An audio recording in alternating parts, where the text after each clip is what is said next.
Okay, so all that being said, this is the form that wins because I get asked a lot of form questions and usually I have to go down the tree of why.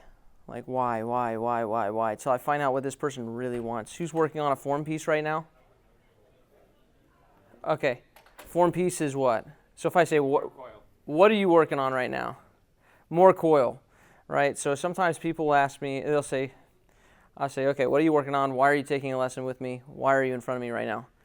And they say, well, I really want to work on my rotation, or I want to work on more coil, or I want to work on X, Y, Z, and they tell me all these technical things, but that doesn't help me, right? Because I'm trying to find out what is it that you want, right? What is the result?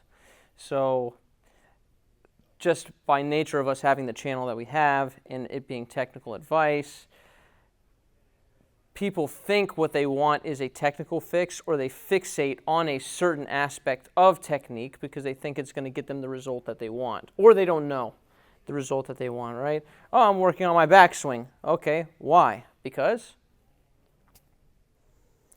I want to throw nose down, or because and it's like, well, how do you know that that's the problem, right? Or maybe that's not actually how you throw faster, right? So, I want to throw more backswing because I want to throw faster. Okay, not a bad place to start. So I'd like to frame all of our questions here, if you've got specific technical questions and how to work on things, with your result first, because there's a very simple way that I explain different form pieces, because each thing has what's the bottom line here? What is this actually going to do for me? Versus me just going down a rabbit trail of, I'm going to fix this, then I'm going to fix this, then I'm going to fix this, then I'm going to fix this, then I'm going to fix this, this is wrong, and then you just hit everything, and at the end of the day, your form's better, and you're throwing worse scores on the course, you're not throwing any further, so what's the point? Like, why do we go through all of that? So with this small amount of people, we can get really deep into questions, and I'm happy to show things. I totally did not bring a disc. Who's got one? That is not signed by a million people, just in case I need to demonstrate. Thank you. Okay. Discmania sponsoring this. Gannon, get back here. But okay. So what questions do you have about form work, about technical work, and then we'll bounce through there, or I can free flow. I do. Yeah. It's going to be about putting. Is that? Putting, that's fine. Okay. I know a lot of your videos are dealing with form, usually because that's what people are working on, like a backhand off the tee, that kind of thing. Does that translate the same to putting? Like when if you're going to record your form putting, like what are you looking for as far as is it all just consistency? Not really. Yeah, I was closing it. No worries. Not really. Does it matter so much about what you're doing versus just being consistent with what you're doing? Right. So all form, and then I'll go specific. It's especially putting. The point of all form is you want form that you can repeat. So you want a form that is consistent within itself, right? Whatever that looks like. So it doesn't matter if you have a form that's technically accurate if your body lets it do you one time and never again, right? That doesn't lead anywhere. So there's a point in form where we push people towards ideals, and then there's a close enough, right? So there's kind of this range. So I work with a player by the name of Evan Smith, and I was working with him this off season.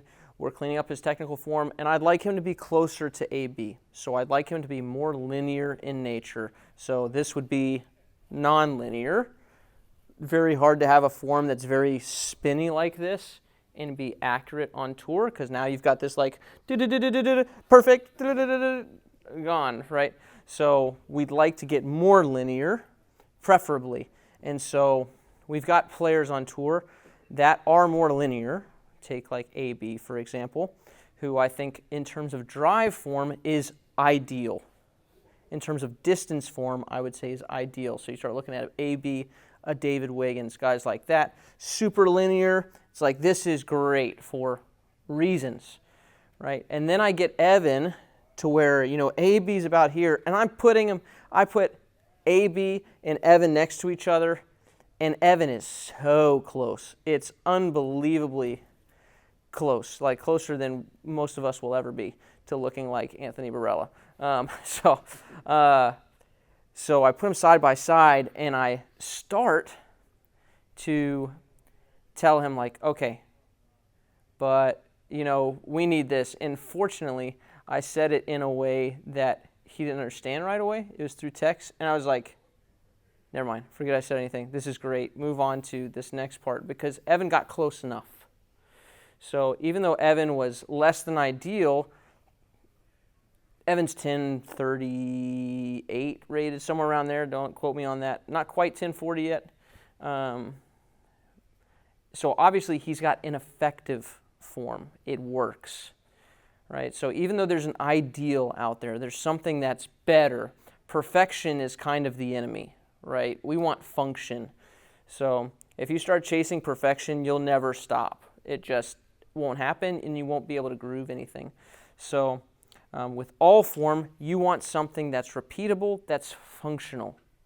So if you can hit your lines, if you can throw the disc, how far, basically, can I throw the disc where I want to throw it, how I want to throw it there? Right? That's all form goes down to. Form boils down to function. So if I move this way, the disc will come out this way. That's it. So there's a certain point where we say, his function is great, therefore the form must be working. Right? There is the ends justify the means to a certain extent. Now, when we ask ourselves, oh, okay, if he were to say, like, I can't throw anhyzers. Well, he's got a huge forehand, but there are definitely some shots where you're going to need to throw anhyzers on tour, just pure backhand anhyzers. Right? So if the trade-off of working on the anhyzers is worth it, right? If we're saying there's strokes to be gained here, then we work on it. If the downside is huge, like if I'm talking to Isaac Robinson and he wants to improve his backhand form, maybe we go touch your forehand first, because the function on the backhand side is there. Is it a little different? Yeah, it's a little different. Is it AB? By no means. But obviously, functionally, it's working. So back to putting with that. Putting is the most does it work thing about disc golf, no matter what it looks like. If the basket was over there and you just went like, shoop, every time, and it went in the basket, I don't care. Function acquired. Good to go. Like, go for it. So function is the primary thing of putting. Now, if you hyzer out and now like every putt is like this, and this crosswind crushes it down, and this crosswind carries it away, and now you're three putting because you got a huge comebacker because it drifted away, we start tweaking, right? But if every putt, regardless of wind condition or whatever, it's chunk, chunk, chunk, I don't care, dude. You could throw that sucker vertical if it goes in. So we always want to make sure that we're not missing the forest for the trees. With that being said, there are times I do look at putting form because there are commonalities in putting form. Putting is not this thing that's like, well, everyone's just got to find their own putt and nobody can help you ever because you just have to go talk to the wizard and hopefully he blesses you with your putting form. It's like there are things that I can tell you about different styles of putt. Why don't you come up here and show me your putting motion? Yeah, perfect. We've got the Disc Mania MD4 putter for you. It's going to be your new favorite. So show us your putt. Let's go this way. Let's act like you're going that way, and I'm going to stand here. All right, so let's watch his putt here. Right. So here, he's got this kind of down-up thing with the legs, you see? So that is a upward drive thing. People who are driving upward tend to be more push putters, right? His grip was here, right? So if you're popping up underneath the disc, you can lift up like this, right? So everything tells me that he's more pushy or spushy in his style off of that, right? So I build things to that, right? Can you have someone who's like, who is it? Maybe Silva Saarinen or something like that, who's like like super spinny with it, sure, you can. But he just showed me this. So that's going to affect, like, okay, maybe his hand's going to finish up like this at the basket because he's got to pop underneath. Where's he generating power from on his putt? Right? So his is popping up the disc underneath versus a spin putt, which would be kind of this forward drag motion, right? And then for spin putters, if you have a forward drag, maybe to accentuate the power, maybe we go backwards, forwards, right? These are just patterns, right? And yes, you can mix and match, and you can be anything with those, and you can be some kind of combination, but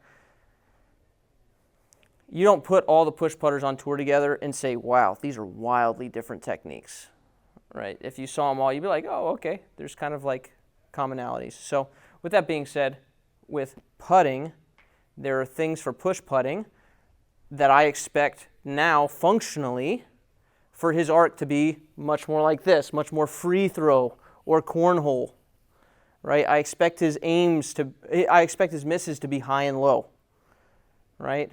I expect for this person to struggle at range at 25, like once they start getting to the edge of the circle, how do I get power out there? Well, you got to pop up with the legs, dude, right? All these things kind of go together. So, which is kind of funny because you're right. When I get further, like to the edge of circle one or beyond that, I actually usually change and try more of a right. And that's a common thing is like when you get out there, you got two options. Either you got to get more leg into it, or you've got to add more like spin. Yeah. You said when you get beyond the circle, you're more of a spin putt. How come you don't spin putt shorter? He's asking you. Yeah. I have no idea. Yeah, sometimes. I think I go back and forth. This is. I've just become a little more comfortable with that, I guess. Right. This is the thing, though, is if we're going to break one, what we're talking about is potentially changing the one that works from closer away.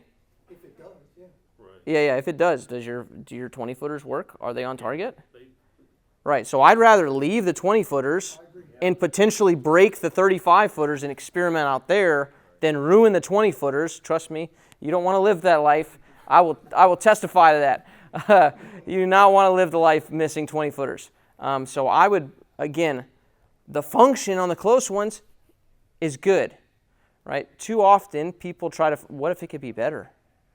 What if I could spin putt from close? And it's not necessarily a thought that's a wrong thought, but it can become dangerous very quickly, right? Because then you take someone who's deadly from 20 feet, doesn't miss a 20-footer, and now all of a sudden they're spraying left and right because they're trying to add spin, right? So well, that's kind of the purpose of the question was if it worked for you at 20 or 25, there's no reason why it can't work at 30.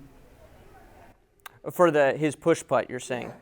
Yeah, well, the power generation is a little bit different, right? Because it's a little bit more vertical. At that point, you're changing less things in the putt, right?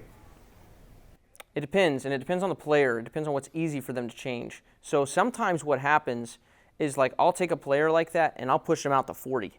I'll stay away from their 20-footers. And then sometimes like you get the 40-footers grooving and they do become more spinny, and like your putt will change as you develop it into something that is your own. But I would prefer to work with them out at 40 and then have that bleed in shorter, almost without them knowing. So a big part of practice and getting stuff built into, like back to form that wins, randomization in your practice, not just grooving from 25 and then 40, right? It needs to be 40. I mean, just take a stack of putters and just go throw them across the yard and see where they land, right? At different distances. That does more to ingrain the little differences between 40 feet and 45 feet, because there are differences. They're almost imperceptible. They're very perceptible if you only practice 40 and 25. It's a jarring difference, right? But if you go 40, 35, 47, 32, and you're practicing a bunch of different things, then you have kind of the blend happens easier, and your body's able to contextualize each form piece much more efficiently. So you don't want to get too blocky in your practice. But yeah, it could very well be easier. And you might find that right away, boom. Well, this is great, and it's going well. And then he steps up to his 20-footer, and it goes amazing, and now he's a spin putter. Right? Could happen. It could also go, boom. I just missed 5 feet right from 20 feet. And then at that point, it's important not to be stubborn and to say, okay, let me go take this back and kind of put it in its own little corner for a little bit. Let me train it over here and let it bleed and not try to force the issue. A lot of like great players are broken trying to perfect something or trying to force something to be amazing when they could have just been really, really good at something and then worked on another part of their game. So, okay, that was kind of macro view. What else? Yes? All right. So you're talking about Anthony Barella's form, but just to put it in perspective, I'm probably closer to Bert Kreischer. Okay. Anthony Barella. I gotcha. And my question is about that. You're a solid in between. Yeah, solid in between. My question is about my forehand. Yes. I come from a tennis background. When I was younger, I played a lot of competitive tennis. Mm-hmm. I'm 58 now, so obviously I don't have quite the same power. And I know I can get a lot more out of my forehand. And every time I watch one of your forehand videos, I'm like, okay, there's the secret I'm going to unlock. And it doesn't happen. And I do practice. I do field work. I've only been at the game 4 years. Mm-hmm. But in throwing my forehand, I'm getting some elbow pain. And I know it's because of bad form. Or it could be a couple of different things. But I know it's in there because I have that background. And when I start thinking about the comparisons between my forehand and backhand in tennis, the way it's already there, I know it's there, but I'm afraid I'm going to do something that so how do I practice it with that in mind? Mm-hmm. First, like rule number 1 in disc golf, if ow pain, stop. That's kind of rule number 1. And then revisit when no more ow pain. Okay. Technically, and this is not medical advice, I'm not a medical practitioner. Get somebody else to file your taxes. Don't sue me. Technically, yes, the tennis forehand's very similar. Forehands are a drag motion, right? So here, come on up and we'll workshop this here.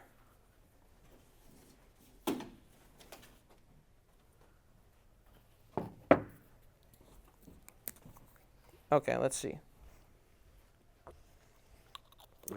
Let me think about this.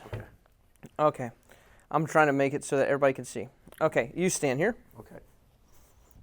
And I'll stand here. So go ahead and stand here for me. Okay, 2 motions. Actually, you stay there. Okay. Sorry. I got Dakota, and I've got you, and I've got the audience. I'm not used to 3 perspectives. Okay, so from here, so get in your backswing position. Yeah, go ahead and, you probably want to be here. Yeah. You don't normally stand like this, do you? If so, I found the problem. No. Okay. I'm just getting here. Okay. Yeah. All right. Okay. Okay, so the forehand is basically a drag or a pull motion. What he's showing you now is a push motion. So do your motion, it's a push motion. To me, this is like a sumo slap right now. He is pushing the disc forward. I'm going to show you a drag motion. Okay. Come on in, you're welcome. Bye. Huh? No, it's not locked. Okay, so there's a push motion that looks like, here, I'll take this, like push my hand forward. That's a push motion. It looks like this. Okay, this is where people generally hurt their elbow, I believe. Again, talk to a doctor. But now here's a drag motion. I want you to take your belly button and turn it forward, right? And now just keep turning. Whoop. Take your hip back here. Right, so this, sorry, I'm going to try to keep you at like a normal pace. So there's this kind of drag. Now he's stretched, and now if he wants to pull me forward, he's already stretched here. And so you see how this is a drag? No longer a push. Right, so we've got this, and I'll show you from this perspective. I'll let you be me now, and I'll show you. So you're going to put your hand like over there. Yeah. Sorry, Dakota, you're not going to be able to see. Okay. But here's push. right? That's not a forehand. This is the forehand. Body goes first, and you see how it's dragging? Here. Go ahead and keep that firm for me. Here versus here, right? So this one bad, this one good. Because then the hand gets all the way from back here, sorry, here we go, from back here to up here. You see how I'm not moving my hand? On the forehand, the hand doesn't do much, right, until about here. Then you go, whatcha, and towel whip, right? So versus there. So how do we take that and build that? I'm going to keep this, but I'm going to send you back. So how do we build that into form that actually works, right? That's the technical. I get somebody dragging first. Imagery is really big, or drills that make you do something similar, right? So looking at this, how do you get a feel? What kind of drill does this give you? Any ideas? What's similar to this motion? Exercise band. You could do an exercise band. Yeah, you could put the exercise band that's resisting you, right? Pulling back, you're trying to keep your arm kind of in place, and then you're feeling with your core. You can grab a towel, right? Drag, pop, drag, pop instead of this. If you try to pop a towel on your forehand side, I've just got this sweater here. All right, so we've got, here's the push. Does not go fast, right? And then we've got that, right? Drag, pop. It's this little, right? Way different in terms of effort output. So, and then image. Imagery is really, really important because to get stuff to work on tour or to work on a tee pad in a tournament, you have to have an image. You can't be thinking about a technical thing inside of you. You can't be thinking about a mechanic for it to work.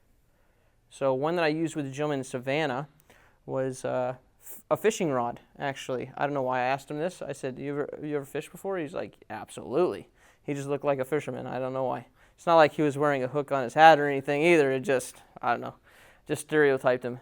So, but a fishing rod, right? You keep the rod back like this, right? And the tip's way back there, right here. And then, zoom, right? You don't go like this. Push. It's not like you're sitting the handle all the way forward. It's drag, zoom, right? Right? Fish on, and you're good to go, right? And then angles on forehand would be like, here's my fishing rod. So everybody sees my fishing rod, right? I'm holding the handle here, tip of the rod that way, right?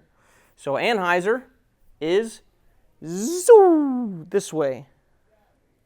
Flat, zoom that way. Heiser, zoom, right? So sometimes he's got to get like under stuff, right? But that gives you a visual, right, of something that you've probably already done before, right? How many people have fished in here?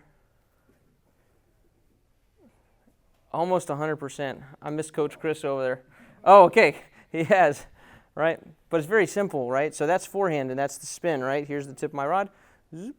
Drag, pop, right? Much, much easier visual than I think the disc being so short. So, yeah. Sam. Yeah, so I've been working on trying to develop a smooth horizontal brace. Okay. The one thing I've run into is the foot on my brace leg rotates to kind of while I'm in the power pocket. Mm-hmm. And I feel like I'm losing a lot of power. So how do I have how can I plant my foot well and also have a smooth brace? All right, you get to come up here. All right, brace. This is one of those conceptual things that needs to be really simplified. And I noticed you use terminology that I use in a video. I should unlist that video because that's one of those things where one of my goals is to get terminology kind of among, we've got a lot of coaching out there right now, and it's like everybody's saying something different. It's like, okay, not everybody's saying something different, but there are kind of different camps here. So these coaches are saying this, vertical brace. These coaches are saying this, horizontal brace, which kind of I'm in that camp. And then these other people say this, which nobody really says except for that person, and it's wrong. So it's like helpful to separate, but it's very impractical, like horizontal brace. What do you even do with that? Like, should I even made that video? This is one of the things I go back and forth on, is like people get so into the weeds. It's like, what's the purpose of the brace? What's the purpose of the brace? Anybody know? Stop your body from going forward. So you can... Okay, so we got stop your body from going forward. Who's got something? Transfer power. Transfer power. What is brace? What is brace? That's what we're talking about. Good question. We're going to answer in a second. Okay. Yeah, no. I'm getting to the fundamental, like, what is brace? Because you have to have a thought. You have a thought about it. And that thought influences what you do. Okay, so we got two very different ones, and both have been said before. One is transfer power. If we think outside of disc golf, the word brace is what? Support. A brace. Okay, what else? So a brace, like a brace on a bridge or something, right? A brace, what else is a brace? You can have it like on your arm, right? So when we talk about bracing, braces stop movement. Braces stop movement. If you put a brace on your kid's arm because he broke his arm, are you hoping that he's able to adequately transfer power through his arm? No. That is the opposite of what you're trying to do, right? Now, there are in sports plants where you do transfer power. I am of the opinion disc golf is not one of those. I can get in the weeds, but I've got videos on that. This is form that wins, not theoretical form today.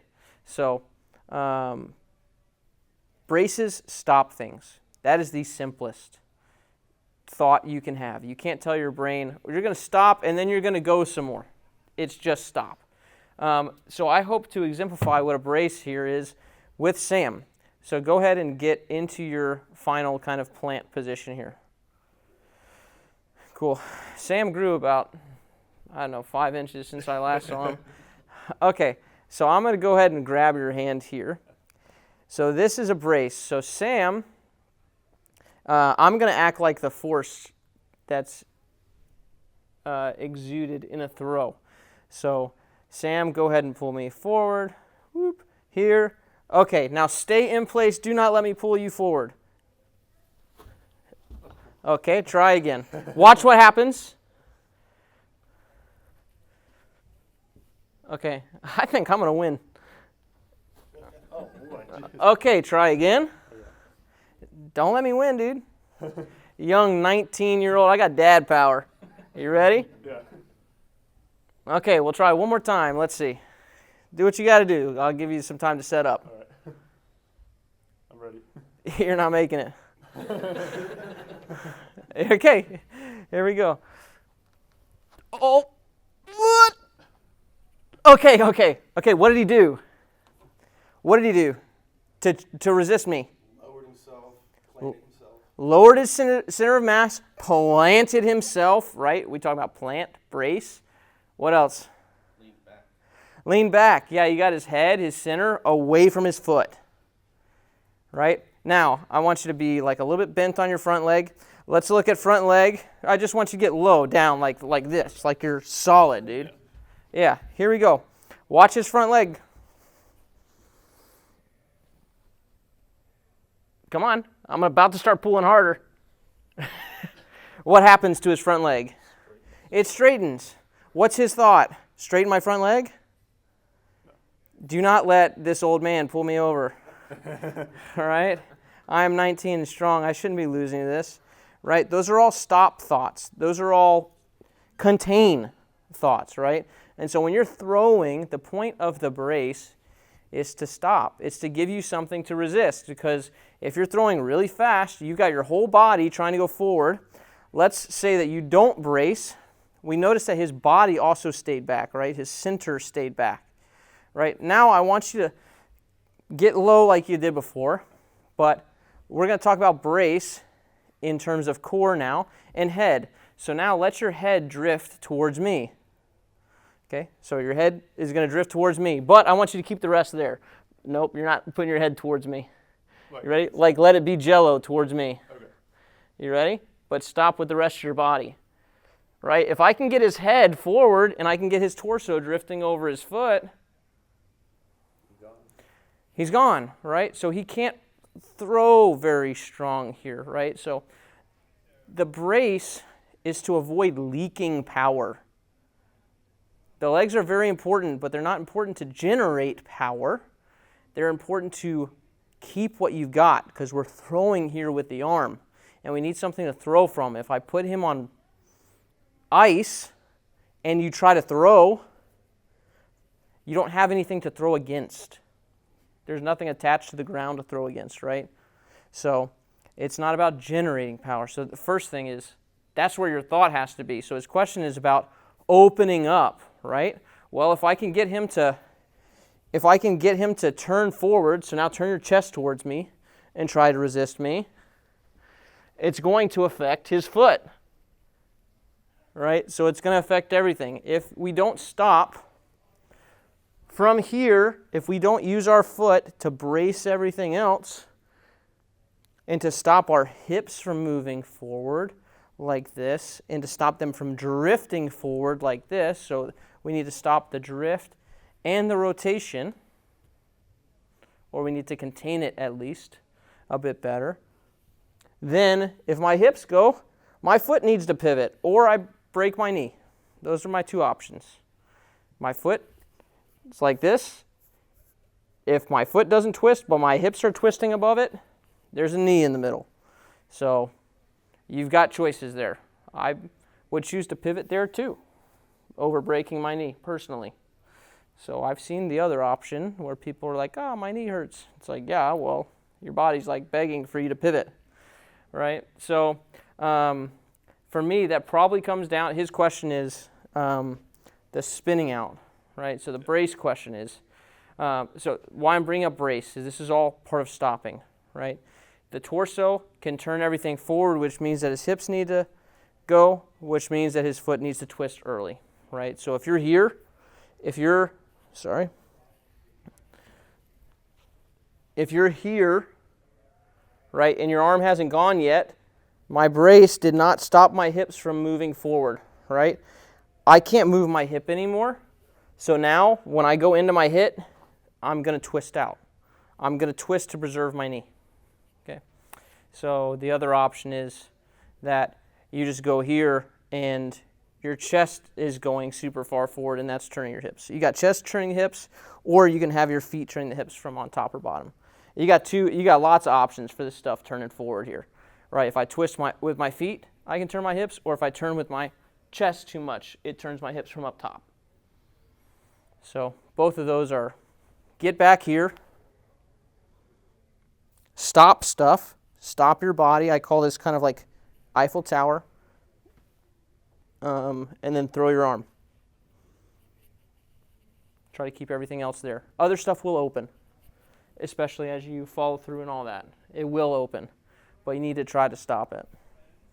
So, did I answer your question? Yeah. I know it was kind of theoretical there, but yeah, without looking at your form on like slow motion, I can't for sure say which of those it is. Yeah. But that's all a stopping problem in my mind.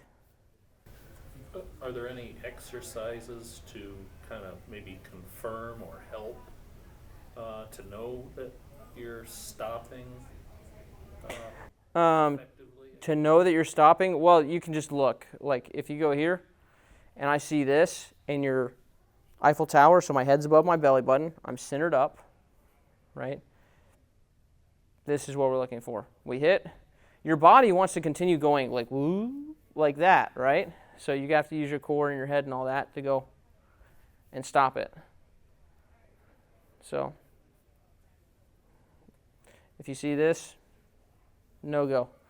If you see this, no go. Centered up, stopped. Eiffel Tower, again, that's kind of the image for me, is I want to see Eiffel Tower upon plant. I don't want to see this itty bitty base, just Eiffel Tower or A-frame. Images are way better than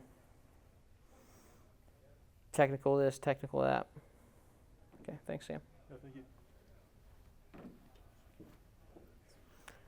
Okay, we got 5 minutes. Other question? James Conrad lying on this. James Conrad, interesting question. Why does James Conrad run up? Does anybody know? He used to throw. He started with putters, so He did what? I think he started with always throwing putters. So I think he had to give everything he could to get distance. Yeah, people think that it's a distance thing. And James says that he feels like if he runs up on his line for that long, like how could he miss? If I run up here forever and then I throw, how can I not throw that direction? Right? He was hurling himself in that. It's a walk up, it's a consistency thing for him. So, and he does brace, he does stop for a moment, right? You only have to stop for that moment that I'm tugging on Sam's arm, right? If Sam decided to sync this up and wanted to brace as like hard as possible, and he decided I'm going to jump and land, if I went 3, 2, and then on 2 he goes up 1, and I start pulling, Sam got really heavy for half a second, and his base got really strong, and it became much harder for me to pull him forward, right? That's why guys run up, is because they're trying to create a stronger brace. Yeah, you get some momentum from the walk up, because if I'm walking up like this, how fast is my disc moving? 1 mile an hour, right? Now if I'm walking up like this, 3 or 4 or whatever. So you get a couple miles per hour, but it's not worth sacrificing your base, right? You wouldn't be like, oh, I'm going to throw from roller skates because I can roller skate really fast. Because when you go to throw, you'd try that one time and you'd be like, I got no base. So there's a benefit once you stop leaking power from your brace. You can keep going. Okay. Just like whenever. That's good. Okay. Yeah. We might be done. It's okay to be stopped as long as it's at the point the disc is releasing, and then you could fall on your face. Absolutely. Yeah, absolutely. So as long as you don't have to finish all pretty standing there. Yeah, you don't have to go like this. The disc is 500 feet down the fairway and you haven't budged, right? It's here. Once the disc is gone, It don't matter. ideally, you would pivot immediately. Like, that would be ideal for health, right? But there's also this matter of, like, guys, like if you watch AB or Wiggins during the distance comps, which is where we see the most efficient form in terms of distance, they're like here and their hands are touching basically before this sucker releases and starts coming around, right? Because they're so worried about stopping their lower body and then obliterating that arm. So, yeah.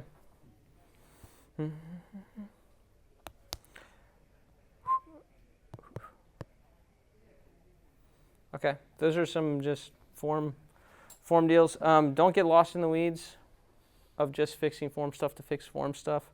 Try to have a goal. I mean, some people, they're kind of freaks out there, and their goal with form is to have good looking form. It's not many people, but like they don't even go to a course ever. They just record themselves and they just want good looking form. Or there are guys who just go to the field and just throw for distance and like that's it. And they're never going to putt, they're never going to approach shot, they're not going to do any of that. You're just never going to see them. There are guys throwing 700 feet somewhere in a field just because that's what's fun for them. So, but other than that, like you need to know, why am I working on this? Like what's the point of this? What's the end goal? And every form piece has, like the function of form has an end goal. So I'll just end on something like distance, for example. Distance, the number one stat is what for distance? If you do this, the disc will go far. If you can get an infinite amount of this, the disc would go.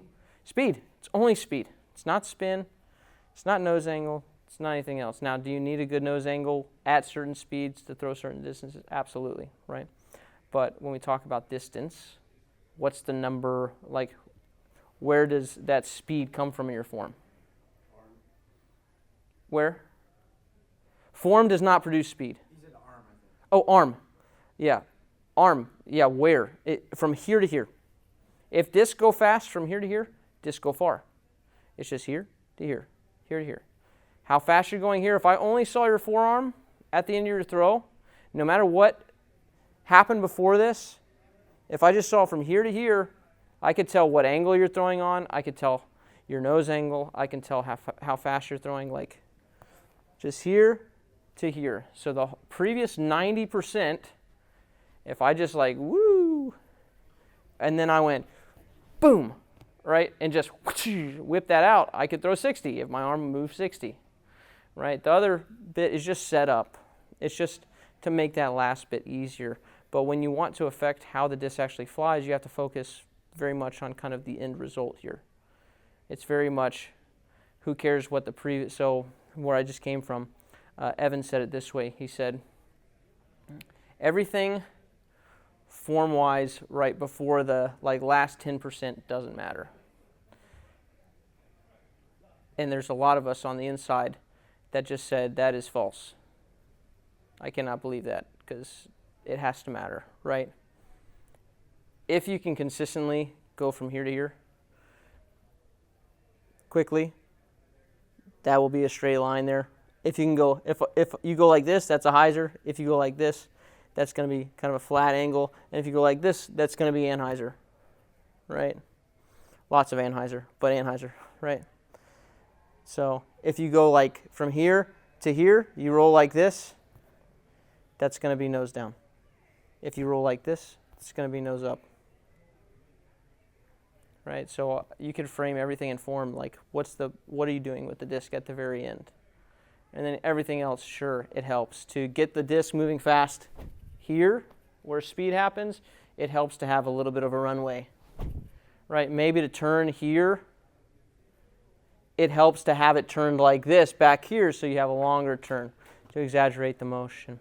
Maybe hyzer, instead of trying to go like this at the end, it helps if you bend your body over, right? So all these things can make that last bit consistent, but at the end of the day, like what you do here is what's the most important, and the rest of it's just kind of influencing that a touch, right? So, sweet. All right, guys. I'll be here. Feel free to ask me questions. Thanks for the M4. MD4, sorry.